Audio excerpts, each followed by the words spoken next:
जवळपास 17 ते 18 तासांपासून या दहिटणे गाव परिसरामध्ये शोध मोहीम सुरू होती, ज्यामध्ये वन विभाग, यवत पोलीस त्यासोबतच स्थानिक नागरिकांच्या मदतीने ही शोध मोहीम सुरू होती। आणि अन्वयित जो 11 महिन्याचा बाळ होता तो अखेर मृत अवस्थेत वन विभागाच्या कर्मचाऱ्यांना सापडलेला आहे।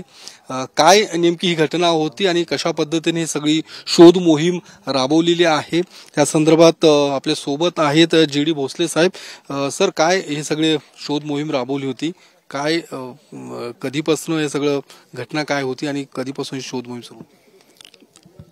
2 ते 3 दिवसापूर्वी घडलेल्या घटनेचा शोध घेत स्थानिक ग्रामस्थांची मदत भरपूर झालेली आहे। तसंच फॉरेस्ट डिपार्टमेंटनी भरपूर मदत केलेली आहे आणि आज रोजी 11 वर्षाचा मुलगा मिळून आलेला आहे।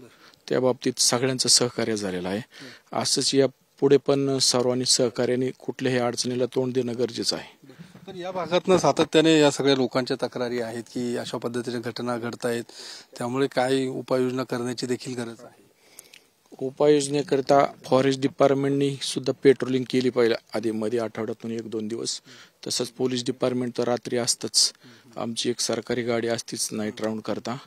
बरोबर थोडी लोकांनीही मदत केली पाहिजे, रात्री 4-2 लोक जागे राहिले पाहिजे आणि मदत केली पाहिजे। आता आपण म्हणू शकत नाही, स्थानिक लोकांना कष्ट असतं, शेतीचा कामाचा व्याप असतो, त्यामुळे ते रात्री जागू शकत नाही। पण तरी थोडे 2-2 लोक जरी जागले, पोलीस मदतीला, तरी अजून फायदा होईल त्याचा।